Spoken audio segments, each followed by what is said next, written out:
Record. Good morning, everyone. Thank you for joining us today on April 17th, 2025 for our webinar, Beyond the Paycheck, Why Culture is the #1 Retention Strategy, presented by Ethos Human Capital Solutions. My name is Denise Ketty, and I am your moderator for this session. Waiting for the slide to turn. Oh, sorry. That's your part. There we go.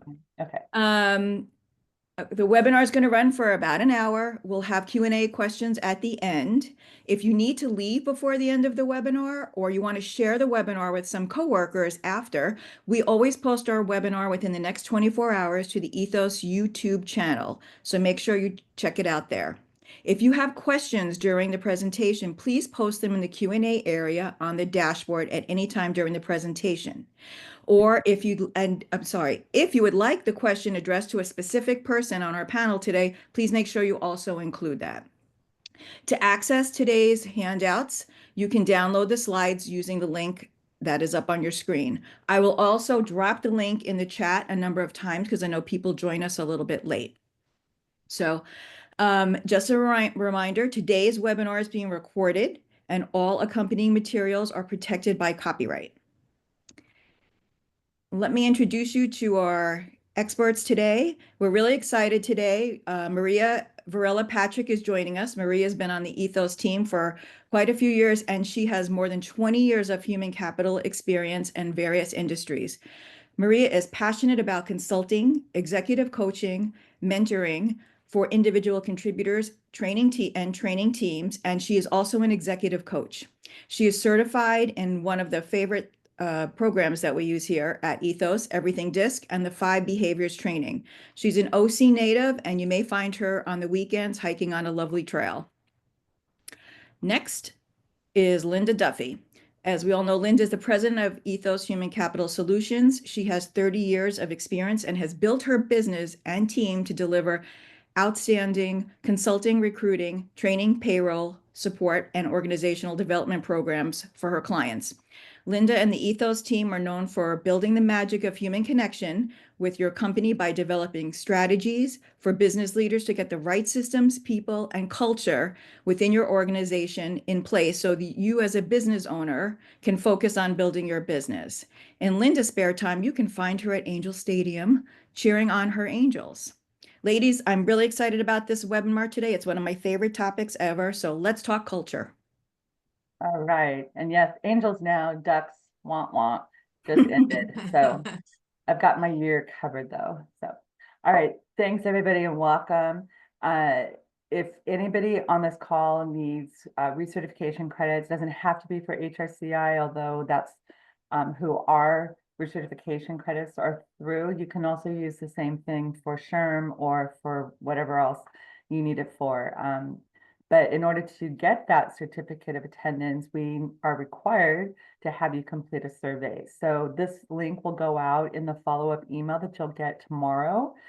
So just look for that, or you can take a screenshot and go to this web page later today, complete the survey. And then on the very last page, because I probably get about 10 of these questions every time, on the very last page, it'll say, thank you for completing our survey, and you'll see a link there to download the certificate, okay?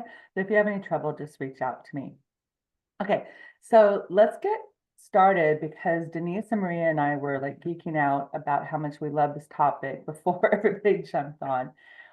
So first, let's just talk about like why this is so important and why we're so passionate about it. And that is because turnover can be costly, right? To the extent that you have a great culture, it's going to engage your employees, it's going to keep them there. But if it's not a good fit for them, if the culture isn't great, then they're going to leave. And that cost can be, I've seen stats even larger than the ones we have on the screen. So it can be like half of their annual salary up to 2 times their annual salary. I've seen it even quoted as higher than that. But those are direct costs like recruiting and training the new hires, and also indirect costs like lost productivity, decreased morale, things like that. So having, having a good culture in place will hopefully prevent that turnover. And we're going to show you some other statistics about highly engaged employees later and how it can really affect your not just your culture, but your like revenue, your bottom line. So I love this quote that says your customer experience will never exceed your employee experience. And so essentially what it's saying is a customer's experience is directly shaped by the quality of its employee experience, right? If you have engaged and satisfied employees, they're much more likely to provide better customer service, leading to higher customer satisfaction and higher loyalty. So in essence, a positive employee experience creates a virtuous cycle of, a happy employee leading to a better customer service, which leads to happier customers and ultimately to a stronger and more successful business. That's why I think creating a strong culture is, one in which your employees are truly engaged, can have this incredible effect on your business overall. So let's start by talking about when we say culture, what we mean by that. So I think a lot about company culture. It's one of my passionate topics. And when we do recruiting for a client online for recruiting for a client, for example, excuse me, candidates often ask us to describe like the client's culture. And I think it's difficult enough to describe our own ethos culture, much less the culture of a place where we don't work every day. But culture is really important because we're in a unique time in our work landscape as well. So we've more or less come out of COVID and we've moved toward a more remote workforce, right? We have 5 generations in the workforce right now. We also have more of a gig economy, right? People are opting out of a traditional job in favor of, driving for Uber or Lyft or Instacart or doing other things. Somebody's got a side hustle, whatever it is. So in general, it's just really difficult to recruit talent these days and to find the right skill set. So add to that, finding people who are a good cultural fit, and it can feel like nearly impossible. So new hires, as well as existing employees, are only going to stick around as long as the culture is right for them. So we need to make sure that we get it right. So when we talk about what is culture, to me, it's really like the glue that holds the company together.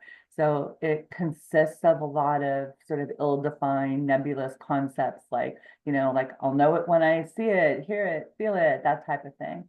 And it works for some of your people and it may not work for others. So if you're not consciously hiring people for cultural fit, you're going to have a problem.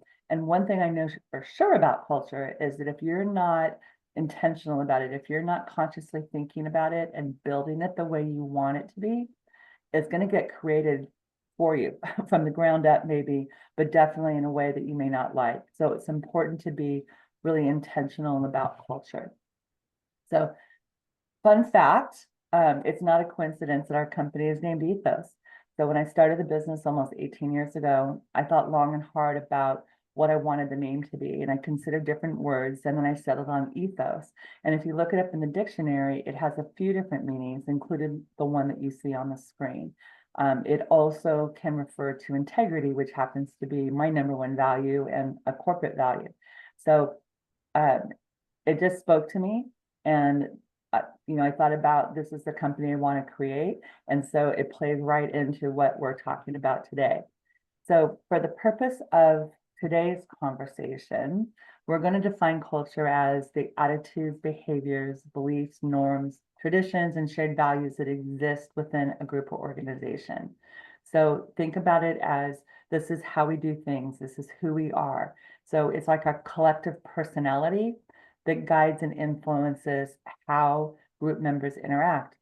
So it's how we do things, it's who we are. Think about those concepts. And then when these attributes present themselves in a positive way, the culture will be positive and support the growth of team members, foster high levels of engagement and successful collaboration.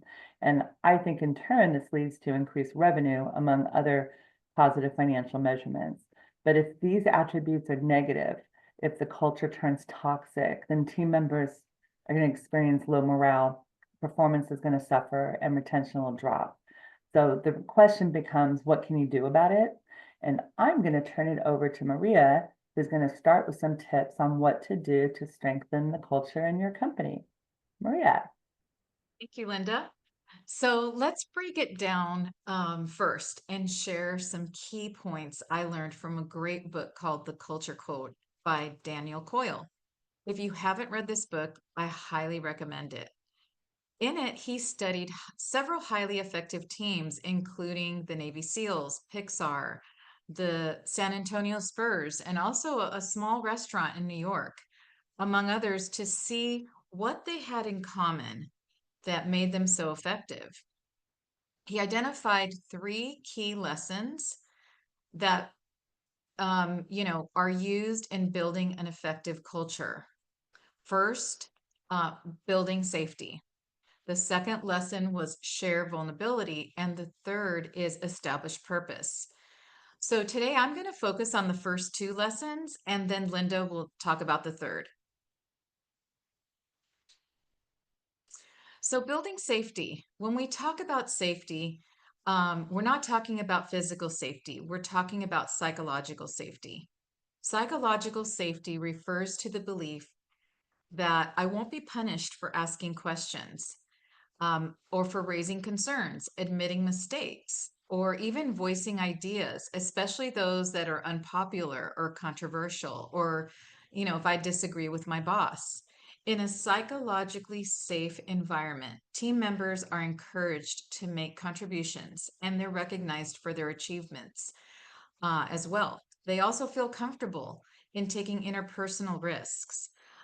Psychological safety is important because everyone has an innate need to belong. Who doesn't want to belong, right? And be part of a group. So, building that feeling of psychological safety is really essential in building the feeling of belonging. So, think about which employee is likely to file a claim against the company. One that feels psychologically safe, or one that has a feeling of belonging, or one who doesn't. So psychological safety goes a really long way, not only for your culture, but also in terms of your risk management. There has been a lot of research done around the topic of psychological safety. And in 2022, a study done by Excel Institute studied over 36,000 workers. And in an organization that studies, Excel is an organization that studies and teaches leadership effectiveness. They found something really interesting about psychological safety at work. It directly correlates to the managerial effectiveness. Think about that. So when managers' overall skills were rated 9 or 10 by their employees, that organization had an average psychological score of 84%. But when managers whose overall skills were rated a 6 or lower on the survey, that organization had an average psychological safety score of 36%. This is really astounding when you look at this. And fortunately, this can be fixed. So let's talk about some ways to improve psychological safety. Well, according to Excel's research, there are 4 things that managers can do to increase psychological safety. The first is to encourage unique opinions. So better decisions are made when we have a lot of input, right? So there's no groupthink or a culture where everybody just says yes to the boss. Really trying to encourage different unique opinions is really important to creating a lot of psychological safety in an organization. Also, avoid micromanagement. Is there anyone who likes to be micromanaged? I can't think of one person myself. And yet, it's a common complaint that we hear from employees when we do our work with our clients. So, empower people. Give them a goal and let them go for it. Don't micromanage. Also, support smart risk taking. Companies can't advance without trying new ideas. And we know the definition of insanity is doing the same thing over and over and expecting a different result. So companies need to innovate, and they have to continue to be competitive and work well in their industry. So encourage people to innovate and encourage them to take risks, but smart risks, right? Also, moving quickly past mistakes. So if someone makes a mistake, let's fix it and move on. Don't dwell on it. Do not do the blame game. And also, um, don't create a gotcha environment where everybody feels like, oh gosh, if I make a mistake, I'm going to be picked on in a group meeting, or later people are going to refer to it again. Make sure that it's okay to make mistakes and that people feel okay improving in their particular areas. Also, when you're hiring or promoting managers, ask them about their approach on these particular items. Ask them to describe a time when they felt supported by smart risk taking and what the results were. And also, ask them to describe when they made a mistake and, how their team reacted. And yes, for sure, we need to train our current managers to get better at these skills.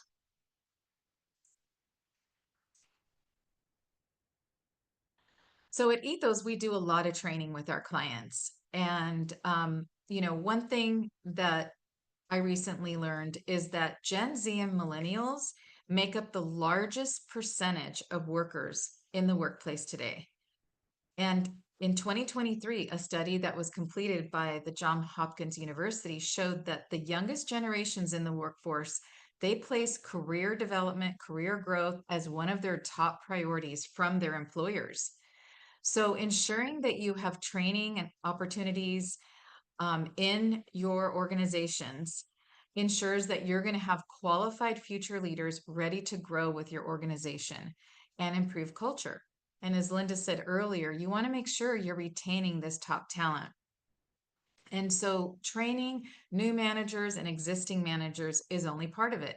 Employees also have to do their part.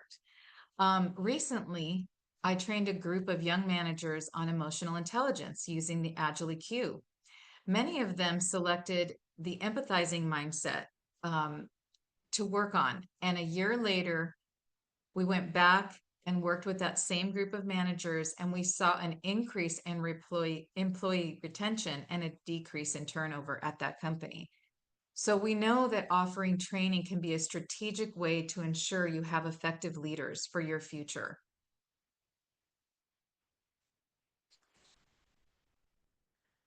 Ways that employees can contribute. So first off, empower your employees. I can't say this enough. Make sure that people feel empowered. And also engage employees in inquiry versus directing them when issues arise. So it's really important to ask questions, right? Employees can focus on finding solutions with questions like, what can we do, or what can we all do to help solve this problem? And how can we work together on this problem? Also, they can ask others for their opinions and statements like, I'd love to get your feedback on that idea. So really affirmatively soliciting opinions from others is really important.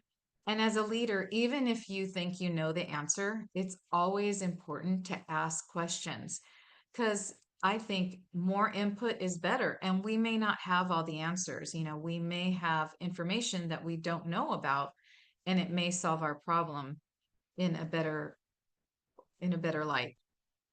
Also, actively listening and then probing for respectful questions is really important. So I recommend teaching employees how to do this if you haven't already done so. And you should always extend kindness and respect when team members share ideas, even if you disagree with them. And everyone can provide feedback in a respectful way and a thoughtful way. And when you do that, what you're doing is you're modeling that behavior for other employees. And what will happen is employees will feel more comfortable in sharing ideas in the workplace if you model these behaviors. And in the beginning, these behaviors aren't going to come naturally to you or to everyone, but you can train employees and managers to do so. And then managers will in turn it'll become like second nature. Once you continue to model this behavior, this will become part of your culture. So, how would employees rate your company on psychological safety? So, if you are a business owner or a manager, I can almost guarantee you that your employees may see things differently than you do.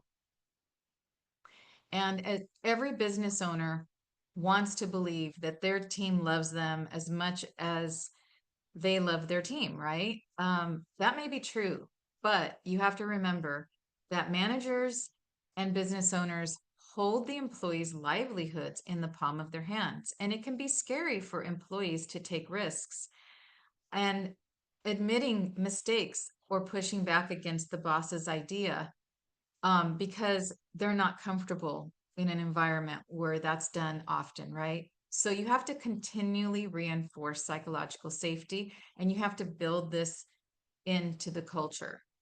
This is not only one and done situation, it takes constant focus and focused attention.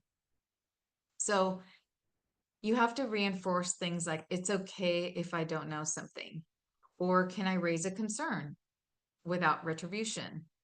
What will happen if I try something different and I fail? Um, should I share ideas, or will my boss or coworker be upset with me if I share ideas? And can I make a mistake without worrying if I'm going to be fired or not? So the first step really is to find out how everybody's feeling and ask these questions. Or you can also conduct a confidential online survey. We do that a lot with our clients. And you can set up questions in advance, and conduct, the survey, and then you can see how employees really feel about the organization and the psychological safety. And then we can build a plan to work on it. The second key lesson from Coyle is shared vulnerability. I love this quote from him. Vulnerability doesn't come from trust, it precedes it. So trust is so important in building strong teams, but without vulnerability, team members won't trust each other. Trust is closely linked to authenticity, and it grows out of a sense of honesty that is shared among team members. When we share vulnerability, we encourage team members to bring their authentic selves to work every single day. So it really starts at the top. We need to start being comfortable being vulnerable and sharing vulnerability with our teams. And I know a lot of people have trouble doing this because some people think it's a sign of weakness. It's actually the opposite.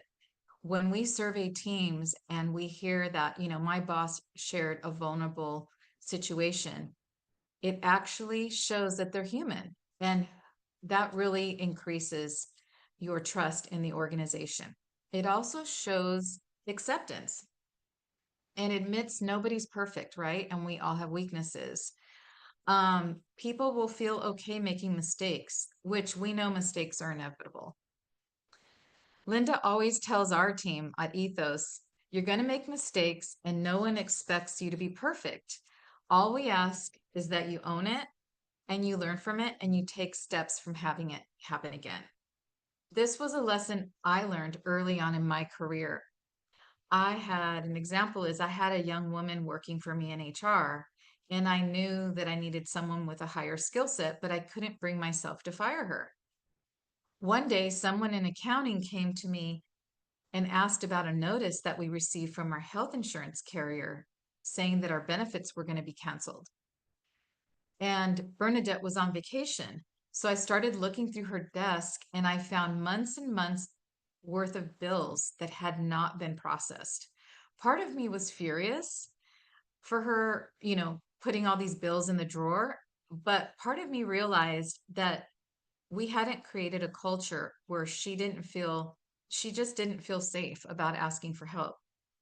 She didn't trust me to say she didn't know how to handle the billing, and she didn't feel comfortable being vulnerable.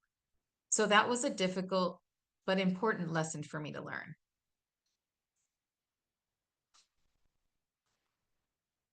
So another one of my favorite authors is Patrick Lencioni. who wrote, among other books, The 5 Dysfunctions of a Team. Patrick Lencioni discusses 2 types of trust in organizations. One is predictive trust and vulnerability-based trust. So let's watch a quick video where he describes the difference. And after the video, I'll share some ideas on questions to ask during interviews that'll determine whether you can trust that candidate. Okay, let's take a listen. So let's go ahead and get started and talk about the first behavior that we have to master to make our teams great. And that behavior is trust. Now that sounds obvious, doesn't it? You're thinking, no duh. Is this really anything new? Well, the thing about trust that's important is most of us think about trust as what I call predictive trust, that we have to be able to predict one another's behaviors. Well, any group of people, any 2 people that have known each other for a long period of time will have predictive trust with one another. They'll be able to predict one another's behaviors. If I say something, you know that this is what I'm probably gonna do. Or if you tell me that you're gonna do something, I know what's actually going to happen. I can predict your behavior. That's not really trust when it comes to a team. The kind of trust that I'm talking about on a team is what I call vulnerability-based trust. Vulnerability-based trust is the kind of trust that comes about when human beings on a team can and will say things to one another like, I don't know the answer, I need help, I think I made a mistake, or even, I'm sorry, I think I did something that was wrong. When they can be completely vulnerable about who they are, mistakes and warts and all, it creates a dynamic on a team that is just invaluable. And we all know how powerful this can be if we think about teams we've been on that didn't have vulnerability-based trust. And we've all experienced that in our careers.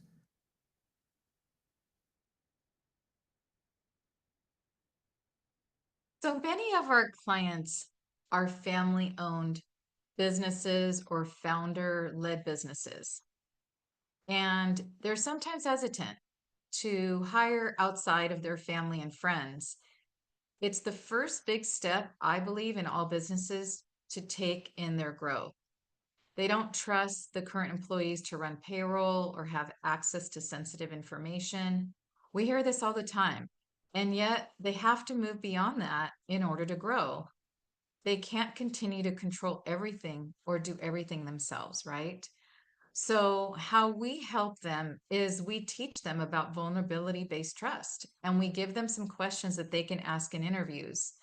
Most people during interviews are looking for predictive trust, or they're asking yes or no questions. And the candidates, they'll say things that they always follow through, or that they do what they say they're going to do. And, all of that is great.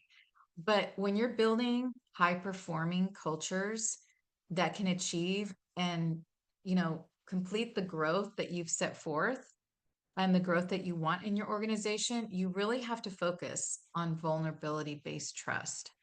So asking questions like, when was the last time you made a mistake at work? And how did you learn from that mistake?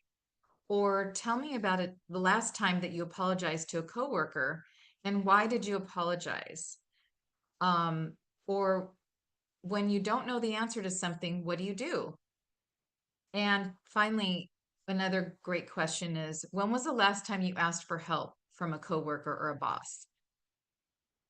So we believe if the candidate cannot answer these questions or is reluctant to answer these questions, you really should move on to another candidate. So now I'm going to turn it over to Linda, and she's going to bring us home. Thanks so much, Maria. That was Sure. great. Okay, so when Coyle in his book outlined the 3 different areas, the third one was establishing purpose. And so what he's talking about here is clearly communicating, the shared mission and goals of the organization. Because when everyone knows the why, they can work cohesively toward that same goal, right? Everyone essentially is rowing the boat in the same direction. And when he discusses purpose, he says it isn't a single mission statement, you carve into granite or put up on a plaque, and then that's the last anybody ever heard of it, right? It's something that no one can ever remember. But this is more like building a set of bright spotlights, he says, that illuminate your path forward. So he describes it like a whole kaleidoscope of stories and mantras and symbols and sayings and behaviors, all of those things that we mentioned, in our definition of culture, right? And it just, they continually guide you towards your highest goal, whatever that is. And so our why, our main goal, you can see on the screen here, is to be the magic of human connection. So as a team, we've known for years that we're at our best when we are relational instead of transactional. Now, we certainly provide a lot of transactional support to our clients, like, extending offer letters and onboarding employees and signing them up for benefits and processing payroll and all of those, transactional things. But we never lose sight of the people involved, right? It's not just doing that process to us. It's really about how we're impacting the team, how we're supporting the employees or the business owner. So we strive to form a connection with each other, our partners, our clients, their employees, everyone involved. And that's how, I started the business 18 years ago, and I'm proud to say it's 100% referral, right? We do a great job if we establish that connection with somebody else and they think of us, hopefully they'll refer somebody else to us and we can support them as well. When I think about the why, I also think about the goals and the values that lead to achieving the why. So I'm visual, so I think of it like an org chart. Everyone in the organization, and I mean everyone, like top, bottom, left to right, have to be aligned with the organizational goals. And everyone plays a different part on the team, but everyone's focus should be on the same outcome. So let's use football and the Super Bowl as an example, okay? Everyone shares the same outcome of winning the Super Bowl, but each person contributes to that goal in a different way. So the quarterback doesn't play on defense, and the field goal kicker doesn't typically pass the ball, right? The defensive linemen are there to protect the quarterback, and the offensive linemen are there to help move the ball down the field. Everyone knows their job and how it contributes to winning the game. So you also have the coaches who design the plays. Would it make any sense for them to design plays and then not share them with the rest of the team or only part of the team? No, of course not, right? But in business, we see it all the time. Business owners are reluctant to be transparent about the finances, or they don't have established goals, or management knows the goals, but they don't share them with the non-management employees. So to me, you might as well tell everybody like, hey, get in your car and drive for the next hour, but without giving them a destination. It just doesn't make any sense, right? A few might end up in the same place or even where you want them to be, but people will be scattered all over. So it's no different than with company goals. Employees have to understand their roles, how they impact the business. They need to understand how they can contribute to the goals of the organization and how to achieve success. What does that look like? And they must be given the tools in the playbook so they can effectively contribute to the company's success. So when I think of this, and there's another great book I don't have a slide on, that's called Managing by Values. It literally has an org chart like this, where values are at the top, above the board of directors, above the CEO, and then everyone in the organization reports to those. And that's how I think about it with goals and values. So you want to make sure everybody is in alignment and supporting the overall goal of the company. This is a great quote by Simon Sinek also. And what's the difference between stress and passion? It's doing what we love, right? So making goals and values, part of your culture requires constant reinforcement, right?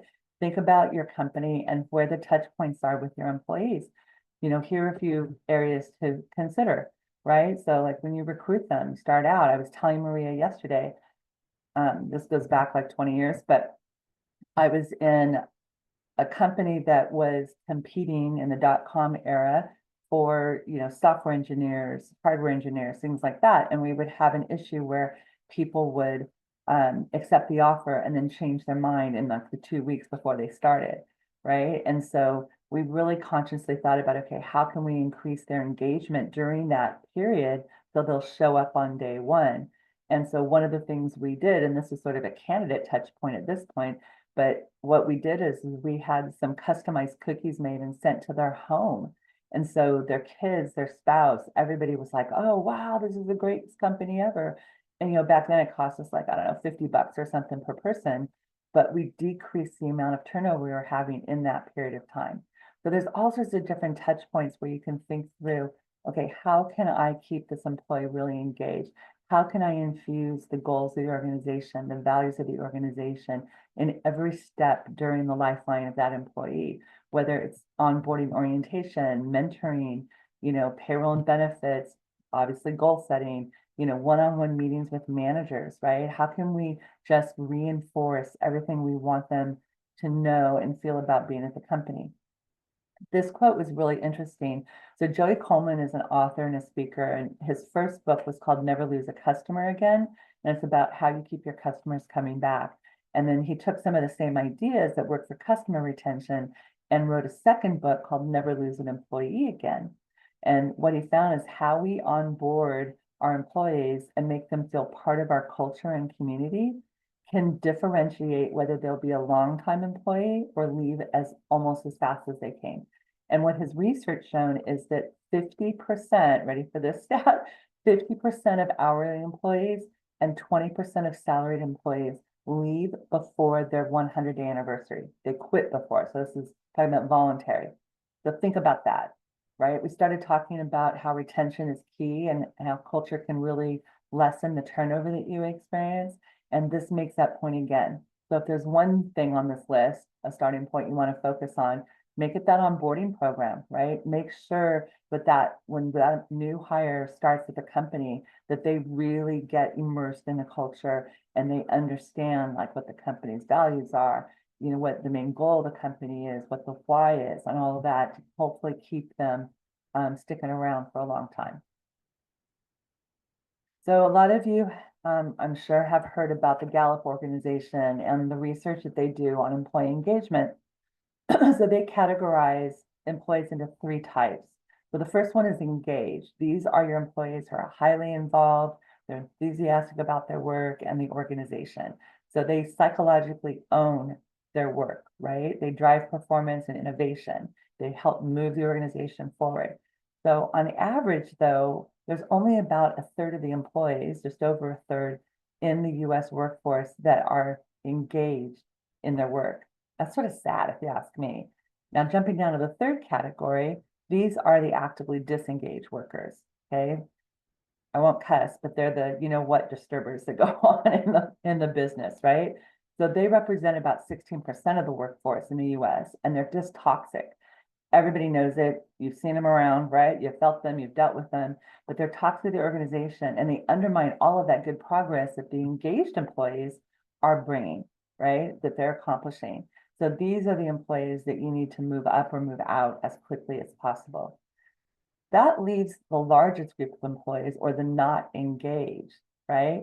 So these people are essentially showing up for a paycheck. They're trading time for a paycheck, right? There's no passion, there's no energy. They're just sort of showing up and doing their work, okay? So why am I sharing this? This is why it's so important. When Gallup analyzed the differences in employee engagement, they found these differences among the top and bottom quartile business units, meaning the companies with the highest level of employee engagement versus the lowest. And look at the 2 bottom statistics, right? There's a direct correlation between engagement and revenue and profitability. So the companies with the largest percentage of engaged employees had 18% higher productivity and 23% higher profitability, okay? We don't have time to go into detail on this today, but I would encourage you to look into employee engagement at a deeper level to see what you can do to increase that percentage of engaged workers in your organization. And as Maria already mentioned, we always recommend surveying your employees to determine how engaged they are, because that's another important piece of information in running your business. We also talked at the very beginning about turnover, and you can also see that stat here as well, 21% lower turnover when you have a higher level of engaged employees. So I mentioned the survey, and Gallup has developed and trademarked their Q12 survey, right? So you can reach out to them and they can run the survey for you. I don't know the cost on that. But another way to survey your employees that I have found effective is using one basic question, and that's called a Net Promoter Score. You guys have answered this question a million times before, right? It essentially asks you to rate a product or service on a scale of 1 to 10, 10 being best. So this is how I use it with employee surveys. We ask this question, right? On a scale of 1 to 10, 10 being best, how likely are you to recommend whatever company as a great place to work? If the employee answers 1 through 8, right? The goal is to get everybody at 9 or 10, but if they answer 1 through 8, then we ask a follow-up question of what would have to happen for you to raise your score to a 9 or a 10, right? If they answer 9 or 10, then what we do is we can gather as much useful information as possible in terms of asking them what do you love about it, right? Why did you rate it a 9 or 10? So you can continue to do those things, right? The other way that you can use this is to say, hey, would you be willing to write a testimonial or film a testimonial that we can use to recruit employees, right? Whatever it is, just capture that information on where you can improve, and also, what you're doing really well already, so you can continue to do that. Now, one piece of advice, this is my personal opinion, if you ask employees to answer a survey, I believe you owe it to them to share the results, at least at a high level. You don't have to go in detail with it, but this is a great opportunity to model that vulnerability that Maria discussed and admit that you're not perfect, right? Just choose a few things you're doing really well. Say, hey, thanks so much for telling us, we were doing A, B, and C really well. And we also heard you. We heard that there are a couple of things that, you think we could be doing better, and we agree. And here are those things, and here's what we're going to do about it, right? So again, you can be vulnerable and admit, like, hey, we're not perfect at this, but we really appreciate your input, right? And we're in this together. All right, I'm going to invite Maria back to join us, because I think it can be really difficult to understand these concepts without some examples. So how do you signal, to your employees that it's safe in your company and they can be vulnerable? And how do you create a positive culture based on trust? So I'm going to open the kimono a bit and share some insight using Ethos as an example. First and foremost, I'll just tell you, I have a belief as president and owner of the business. My belief is my job is very focused on just take care of the team. They take care of the clients, that takes care of the business. It sounds simplistic because it is. It's not rocket science. I just have to focus on taking care of the team and making sure they have everything they need to support our clients. So we're going to go back through some of the concepts we discussed, take a look at what we do, and hopefully that'll give you some ideas on what you can do as well. So let's start with belonging. And Maria, just jump in wherever you want to. At Ethos, we do a lot to create a sense of belonging in different ways. And it actually starts before the team members were even hired. There are 14 of us, and everyone on the team has the opportunity to participate in a panel interview with the candidate before we extend an offer. And if anyone truly objects to this candidate for whatever reason, then we just won't hire him, because cultural fit is just too important, right? So the team understands the importance of vulnerability-based trust. So invariably somebody asks some of those trust questions that Maria had on a slide for you before. And I know that our business is smaller, so it's easier to include everyone, but certainly even if you have a large company, you can include, immediate team members, right, in the same department or something like that, and ask them for help in choosing their coworkers. The level of engagement will go through the roof if you do that. We also have a collective identity as badass babes. So one of the interview questions that we always ask is, what makes you a badass? And it doesn't really matter what the answer is, as much as we want people who think of themselves as a badass, and we don't want someone who may be offended by the question. Like, we're not the most politically correct HR team all the time. So if they're offended, like, oh my gosh, I can't believe they just asked me that in the interview, then they're probably not the right fit for our culture, right? We signal belonging once they're on board in different ways. So first they get their badass socks, they have a jar with badass affirmations, and you are a badass button. This is Maria's favorite, similar to the Staples big red help button, right? Why do you like it so much, Maria? Well, it's just great because it was developed by the book You Are a Badass by Jen Seng. And I think that, it just gives you affirmations. And if you're having, a tough morning, you can press the button and it'll say, you're great, you're a badass. It just gives you these affirmations. But yeah, I think it's really great. I think it's a very welcoming gesture. When we just had a new team member that started, and as Linda said, at our team meeting, at her first team meeting that she attended, Linda celebrated her and also gave her this bag of swag, which is, it's not that expensive, but it shows someone, wow, that was really welcoming. I really feel part of the team. And that was great when I joined, about 4 years ago. Again, I had all the team members there at my first team meeting, and it just feels like this company is ready for me. They not only had my computer and, everything set up for me on my first day, but they're also welcoming me as a team, and they're handing me this little cute bag of swag. So I really enjoyed that. Yeah, so after they come on board and we share that with them, we also set them up on a schedule to spend time with each team member to learn something, right? And it could be how to enter their time, how do you create your email signature, how do you submit expenses and so forth, right?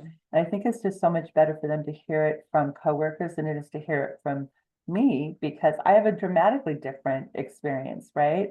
And Yes. frankly, they're so much better at those activities than I do. I don't have to submit my expenses. I couldn't even tell you right now how to create an expense report in our payroll system. I've never done it, right? So we set them up with their coworkers, and then everybody can get to know them, teach them something, welcome them in.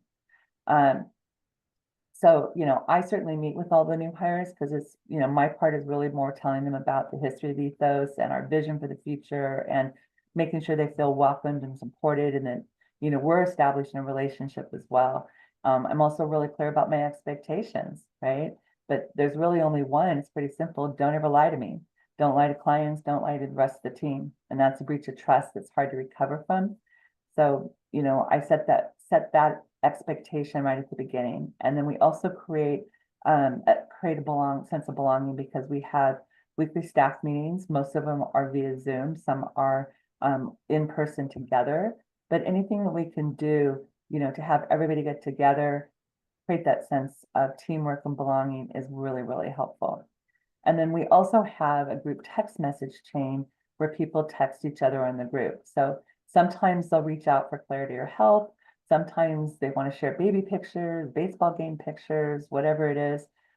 It's really what binds us. And again, it's what makes us more human with each other, which I think is really, really important. So how do you celebrate success in your company, right? When people do something great, recognize it. At Ethos, we have a group text chat, like I just said, in the group email distribution list. When something great happens, we shout it to the rooftops, right? We share it with everybody. Just recently, for example, one of our consultants received an amazing testimonial from a client, and we shared it with the entire team, right? A few months ago, one of our newer team members identified a potential upsell opportunity, right? Offering an additional service to a client. And we recognized her and celebrated her in our group text. Just this week, I received an email thanking one of our employees for all of her help managing leaves of absence over the past 6 months for a client, where she was working there pretty much like 20 hours a week. They raved about her. So I took a screenshot and texted it to the entire team. And then that gives everyone a chance to jump in and be like, all right, way to go. And, share their memes and their emojis and everything to reinforce it and to help celebrate it. We also reward people, financially, of course. So there's increased compensation and, year-end bonus potential. A few people have incentives tied to sales. Everybody's eligible for the 401k. And, they also participate in company match and year-end profit sharing. And that gives them skin in the game, right? Like Richard Branson says here, profit sharing is not just a financial strategy, it's an engagement strategy, right? We want people to feel like they have skin in the game, that if they do well, they're going to be rewarded for that. So the best thing you can do to engage with your team is to find out like what success looks like to them, right? Is it more time off? Is it more compensation? Is it growth opportunities? People like different things.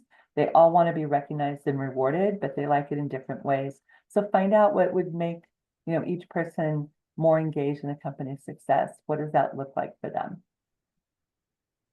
Okay, we spent a lot of time talking about vulnerability and psychological safety. So one of the ways that we do that at Ethos is we ask an important question each week at our team meetings, which is who needs help?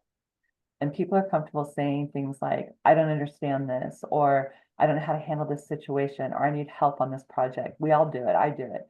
and they know they won't be judged, right? They can admit they don't understand something that happened or a new law that came out or whatever, and then other people will help them understand it. But most importantly, they know they won't be judged, right? So we have one of our values as radical acceptance, and that is true with each other, but it's also true with our clients, right? Because we don't ever want people to come to work being less than authentic. We're going to accept them as they are. We think it makes it a more fuller and richer culture, that people can come no matter like who they are, or what their religion is, what their ethnic background is, what their gender identity is. Like, we don't care. We're going to celebrate it all. So that's something else that we can do just to create a little bit more psychological safety, make sure that everybody, can show up who they are and bring 100% of them to work every day. So it also extends to our clients. We never judge our clients for their lack of HR knowledge, right? I always say, I don't know how to make your widgets. Why would you know how to do HR? It's not something a business owner has ever taught. So we don't condemn them for that. We also don't condemn someone because they made a mistake. We fix it, learn the lesson, figure out what we'll do differently next time, and move on. Because there's no good that's going to come from the blame game. We have shared values, as we mentioned before, and these are values that the whole team developed and everyone participated at a retreat a few years ago. They're not values that are handed down from the top of the organization, right? So what's critical when you go through this process is you also establish the behaviors or the rules for those values. So for example, human connection, right, which is one of our whys. So to us, living the value of human connection means being present with each other, being authentic, being patient, and also being empathetic. So you need to make sure that people know what that looks like, sounds like, feels like. Another part of our culture is how we communicate. So I've mentioned the hardware part, group texts and weekly Zoom meetings and that type of thing. But in our case, we also share a common language based on DISC. So Maria showed you a slide earlier about some different types of DISC training. So it's something that we actually do. So everyone who joins the team takes the DISC profile. DISC is a personality assessment, for those of you who don't know what it is. And in simplest terms, it gives us insight into how each of us likes to work, how we like information to be communicated, that type of thing. So as an example, in this picture that plots all of us, you can see my smiling face over in the green section, right, with my pink sweater on there. That's a D or dominant style. I like people to be direct and to the point. I want information in quick bullet points. I don't need a lot of small talk. I move fast and I don't need a lot of time to process information or make decisions. But then take somebody who would be diagonally opposite in the blue, right, or steadiness style. That person's going to be focused on relationships and people as a priority. They're going to feel connected. They need to feel connected before getting down to business, right? So they also want a little bit more time to consider information before making a decision. So knowing that, it's important for me to flex my style and communicate and slow down with that person, right? Talk at a more natural pace instead of how I normally talk like this. So, I also need to remember to establish rapport with that S person before I just jump into business, right? So everyone on our team knows DISC and we use it with each other and also our clients to communicate and connect more effectively. And then I'm going to wrap this up, this section, by talking about some of our traditions. And also, just as a reminder, drop your questions into the chat if you have any questions, and Denise will read those for us in just a minute. So traditions, traditions are an important way to keep your culture alive. So at us, we do a lot of things throughout the year. Like we have an annual retreat, we have an annual year-end party. At the end of each year, instead of sending things wine, chocolates, whatever to clients, we make donations to nonprofits, right? And we highlight them in our newsletter. Also part of our tradition is we discount our services to nonprofits, right? We're about giving to the community. So we want to make sure that, they can afford our services and we discount them for nonprofits. We also do things like this year, for example, every year we pull an intention card at the beginning of the year. So those of you that are getting our newsletter know our intention for this year is kindness. So we have been focused on that. We've got, you know, a little corner in our newsletter that goes out that talks about one of our team members and what they did to exhibit kindness. So these are some of the things we do. We have team events. The reason it's pictures on the slide is we had carne asada night a couple years ago where one of our team members cooked dinner for us. It was amazing. So we've shared a lot of insights with you, not to tell you how great we are, although I think we're pretty awesome, but to offer some ideas that hopefully are going to inspire your thinking about your culture. And I hope the examples and stories give you some new ideas. And my wish for you is to take the time to focus on creating and implementing a robust culture that will attract and retain employees and clients that will then support the growth of your organization. And with that, Denise, I'm going to turn it back over to you to see if we have any questions. We do have a couple, but I'm just going to do one quick comment. One quick comment is you do live your values, and as an outside vendor who works with you guys, I feel part of the team, and everything you do has helped me become better in my job. So everything you're talking about culture is completely spot on. Thank So you.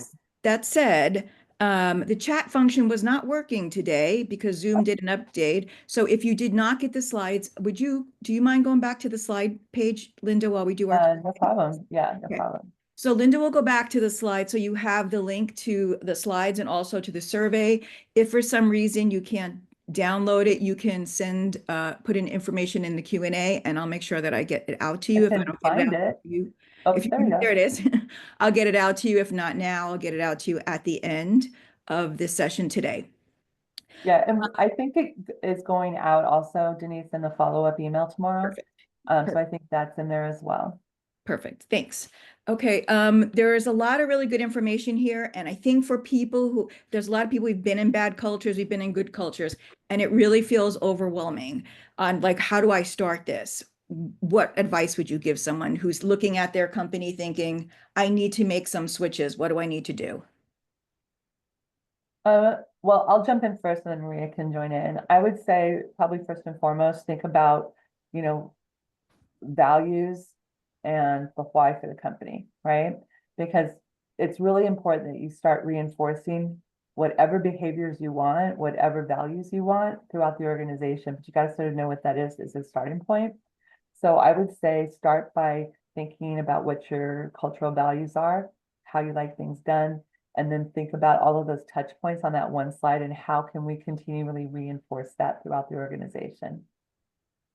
Maria? And for me, I always think back at, what was the place where I worked where I felt really respected and, I had a great leader that was effective and we got things done, but we also had fun. And so what were those things that, worked for me in those settings? And I would start with one of those things. And then secondly, one of the most important things is ask your team members, what they would like to see in the culture, because they'll tell you. And sometimes it's something really small that you can, do, and it'll make a difference for everybody. So, I would say those two things. So I know we're running short of time, but we had a couple questions, Maria, to go back to Agile Sure. EQ. You mentioned something about Agile EQ on a slide. Some people are not familiar with it. Could you just talk a little bit more about it? Sure, of course. So I use the Agile EQ when I do coaching with individuals, whether it's a team member or, a top salesperson or even an executive. So Agile EQ is a tool that you would take this tool, this assessment, and it would give you some information about yourself and how you behave in the workplace. And then from that, I can also use it in groups and we use it in training. From that, you look at the behaviors of the things that you're really good at, and there's other things that are identified in the report of some opportunities for you. And so it just really gives you opportunities to look at, your specific behavior and how you can improve in the workplace. Okay, great. We had a quick question. I don't know, this might have to be our last question about praising employees. and having the whole team be aware of praising the employees. How do you avoid,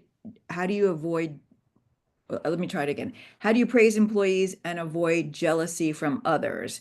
I know that's probably a longer answer that we might not be able to finish, but can you just give us a little insight before we have to jump off today? Yeah, I mean, I'll jump in on this. I'm sorry if it makes them jealous. Like, I don't think it's a reason to stop celebrating one person, right? I think if there's favoritism, that's a problem, right? Right. I think that if, you know, it's skewed or biased in some way, it's a problem. But generally speaking, it's like, no, like, because today we're celebrating this person, tomorrow it'll be you, right? Do something worthy of celebration. That's what I would say, Maria.